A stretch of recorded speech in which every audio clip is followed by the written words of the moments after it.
Hey all, and welcome back to Fuzzy Dutchy Gaming and the second and final installment of my 3.10 League starter going over to 3.18. For those of you that didn't watch the first part, the build is an Incinerate Elementalist, and it uses golems to stack up some defensive and offensive buffs. Now the original build used a Martyr of Innocent staff because that was kind of the best staff available at the time for sort of a fire build. Now I'm using Annihilating Light just because with all the buffs that have happened to enemies and health since 3.10, Martyr of Innocence is going to cost a lot more money to get up to a decent level of DPS. And since this is really just a meme build for a quick video or two, using Annihilating Light makes a lot more sense. So the build as a whole, wow, I mean, it's not, I wouldn't say it's not been fun. It has been fun because for some reason I like the skill.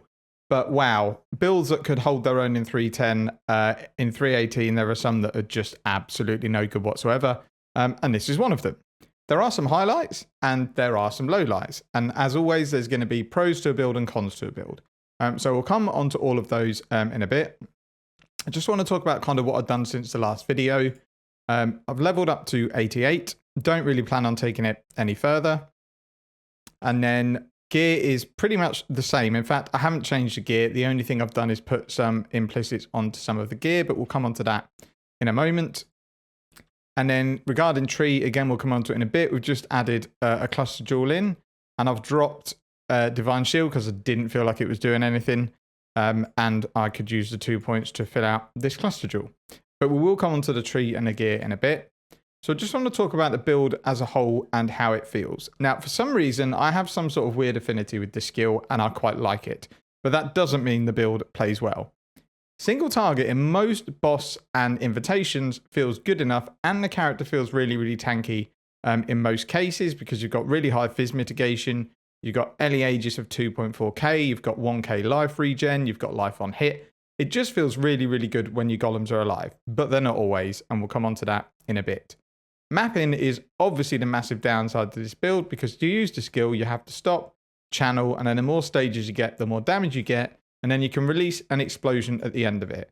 The explosion, however, seems to be super glitchy. Sometimes it annihilates enemies, sometimes it seems like it passes through them. Also got the issue that you can only target one side. So if you're in a juice map, you've got enemies all around here, and you're channeling, these ones here are going to kill you. You turn around to do these enemies here are going to kill you. It didn't happen to me because I haven't obviously been super juice in maps, but it did happen in Simulacrum, which again, I'll come on to in a bit. So mapping just feels janky. It's not just the fact you have to stop to channel, it's the fact that this is your area of damage. So in a pack of monsters, any here and here are not going to die, so they're going to have to target these ones and then target these ones. And then guaranteed there'll be an enemy or two left because for whatever reason, the hit detection on this skill is awful. Like you can stand there channeling against an enemy, all the enemies will die, but one random enemy will stand there not losing any health whatsoever. And I'm not really sure the reasoning behind it. I do remember having exactly the same issue in 3.10 and 3.11, and that sometimes the hit detection was just way off. I don't know if it's the fact that you kind of get 12 to 13 hits in a second and maybe the game is not registering because it's too quick. I don't know, but yeah, there is a definite issue with the skill in terms of actually connecting, considering spells don't need accuracy.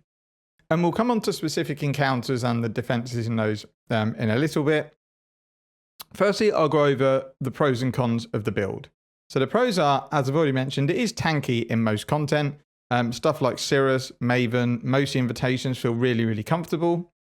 It's also beginner friendly for boss encounters because it is quite difficult to die unless you stand in like a massive degen or there's a big red mark saying someone's going to telegraph a massive attack here and you stand there. You can't tank the world, but you can tank through nearly everything that standard bosses or invitation bosses are going to throw at you. It's really cheap to gear. I have not got any good gear on this character whatsoever, and it's got up to sort of, I'd say 4 to 5 mil single target DPS. And then also, it's really just the staff that you need. The staff is the only item that you need, and it's a dirt cheap unique that drops all the time and very little people use. So you just need that and Uber Lab and you're pretty much set. Oh, sorry, that's a lie. Zoss Blood is really important just because it gives huge damage. But at this stage of the league, it's really cheap. It's like 10 to 20 chaos, I think, for the amulet. Unfortunately, that's about it for the pros. The only other pro for me is I think the skill is really cool. I don't know why, I just do, and I've always liked the skill. But if you're not like me and have some weird affinity with it, it's definitely not a pro, because for most people, they're going to hate the skill. So let's move on to all the cons, and they are all big ones. First one, as I mentioned, mapping is clunky and slow. Juice mapping feels dangerous, even with the defenses that we can get into the build. You have to stand still if you want to do big damage. So for normal mapping and normal sentinels, it's not too bad. You probably only need to channel for a tiny bit to kill everything in front of you. You then let go your explosion and everything in front dies. When you get into maybe juice maps with extra life and sentinel and a league mechanic, you're not going to kill stuff unless you channel up to sort of 7, 8, 9, 10 stages. And again, it's got this problem that you're only going to be killing what's in front of you. What's behind of you is going to kill you. Now, I didn't really do much juice mapping, so I can't comment on how bad it feels, but I know from the experiences of the content I've done, it's going to feel bad. Second thing is golems die without investment, and it's really frustrating me because you're basically using 2 ascendancy points to get these golems and the buffs, and they still die unless you spec into chaos resistance and fizz mitigation. So yes, they do respawn every 3 seconds, but if they all die at the same time to something, which a degen will obliterate them, then you're then pretty defenseless for 3 seconds. And you realistically, if you try and take on some mobs, you're going to die. And to me, that feels really shit. Like, the whole point of those ascendancies is that your golems buff you. And to me, they should be invulnerable when you take the second one. Yes, they're immune to ele damage, but chaos damage, poison, physical damage over time will kill them really, really quickly. So I'd really like to see them make a change to this ascendancy and that your golems just don't die. I don't see the harm in it. Or give us a way to scale health without having to spend like 7 or 8 points in the skill tree. Another massive con, obviously, you have to stand still to do maximum damage. And in this game, the more and more the leagues go on, standing still is not an option and it's going to get you killed. It's fine for kind of normal Alch and Go mapping, bosses, invitations, stuff like that. It's okay because you're not surrounded by tons and tons of dangerous enemies. But in juice mapping, simulacrum, stuff like that, you can't really get far because at some point, someone's going to hit you with something that stuns you, or you hit the arcane buffer or whatever it is and get stunned yourself, and then you just get swarmed by tons of enemies. And again, we've got the issue that you can only hit what's in front of you. There's no chain mechanic you can use. There's no sort of fork. There's no, splash. There's nothing. The only thing you can use is Herald of Ash explosions, but they really don't do very much. Another con in regard to the build is it does have a ceiling for this particular way of scaling it because we're not going crit. I would think unless you start spending some big money, where I've got it to is about where you're going to get it to for this investment. And then you'd have to maybe, if you decided you like the skill, you might have to go crit, which you're going to have to drop points somewhere and it's probably going to be defenses. You might have to go omniscience or maybe Ashes of the Stars. I think to scale this into sort of the 10 to 15 million DPS is going to be really expensive and mapping is still going to feel like absolute crap. And then the last thing I wanted to mention, which I do think GGG just don't think about a lot of skills in their game, which fair enough, there's a lot of them. A lot of them are useless like this one that no one uses. But some of the Arch Nemesis mods and Lightning Mirages, I'm looking at them the most, they obviously didn't think about builds where you have to stand still to do damage, because when you get those Lightning Mirages that spawn literally every second, you're standing here channeling and things are dying and exploding around you, you can't see very much. And if you're hitting suddenly some Arch Nemesis mob gets in the middle, then 1, 2, 3, 4, 5 Mirage lightning dudes spawn underneath you and they pop and they kill you. Even with Ellie Aegis up, they're going to shock you and then you're realistically going to die. And it just feels really, really bad. Like, the only way this skill to me is viable is if they change it so that you can do it when it's moving, almost like Windrob. But then it's not the same skill. Or they give you some insane built-in damage or insane built-in defenses so that you can actually stand still and do some damage. But it is a tough one to balance. Like, if you do it too much, are you left with a build where you can literally just stand there like that and kill everything in the game? So it is a difficult one, and I don't think it's one they'll address. I think they'll just leave skills like this and Stormburst on the sidelines again. So there's an example here from Simulacrum in terms of how in trouble you can get. Like, this is only wave 19. Normally with most builds, wave 19 is a bit of a cakewalk. But on this, as soon as we get overwhelmed by enemies on both sides of us, without phasing, without ailment immunity, and with limited flame dashes, you are at some point going to die. and so are the golems. Like you can see here, this phase has enemies poison. My golems literally disintegrate. I'm then left with no golems. I then get poisoned and I die because my life regen's gone from my golems. So overall, as I said, it's a skill that's definitely been left to rot. It worked in 3.10 and 3.11, and I remember I did try it in 3.12 and it was rubbish because they made a lot of changes then to ascendancies and to other stuff that just made the build feel worse. And I guess if I tried it every league, it would just get worse and worse and worse and worse. But it does do content cheap, and that is one thing I'll say about it. It is pretty comfortable in invitations, Sirus, Maven, and not on a big investment. Now, I know we're late on in the league, but other than rolling the implicits, nothing here is expensive early league other than Zoth's Blood. Now, I wouldn't recommend you try it without it because you lose a lot of damage, but everything else is kind of just life and resistances. So it's not the worst build I've played because it has maybe a niche where it can just do certain things, but because of how badly it maps, it's never ever anything that I'll recommend. So before we go on to the gear, I'm just going to quickly run through the content that I've completed on the character. So I've done some Altar and Sentinel maps and survived fine. I didn't die in any of them. Doesn't feel particularly quick. As I said, there seems to be hit detection issues with the skill. So made quite a bit of money doing the maps, but they're going to be nowhere near as quick as using something like, you know, Lightning Strike, Tornado Shot, Blade Vortex, anything where you can actually do damage on the move. I've done every Guardian and every Conqueror, and they were all a breeze. I've killed Sirus. That was probably the easiest Sirus fight I've ever had. You can literally stand in everything as long as you're channeling, because I use a Vitality, Life on Hit, Watcher's Eye. We get loads of life regen from the Golems. The Golems die in this fight all the time. For some reason, they're not immune to like the Storm Clouds and the degen beam, which I think is just stupid because they just want, like, you can see what they're doing here. They're sort of what they'll do what they want. They'll run off over there. They'll run off down there. If a Storm Cloud's there, they'll walk into it and die. Then I'm without a Golem for 3 seconds. They hang around in the middle of the maze when you don't want them to, and they'll die. Not too much of an issue against Sirus because even without them, the defenses will tank most of what he has to throw at us.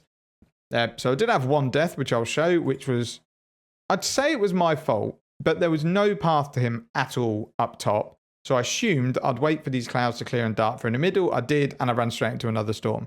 I don't know if it's a glitch, but the storm he was on just did not move. And this was after about a minute of trying to skate around and find a way in. So it was my fault. I got impatient, dived in and died, but it is what it is. Done Maven. Defense-wise, Maven felt fine. DPS, I would have liked more.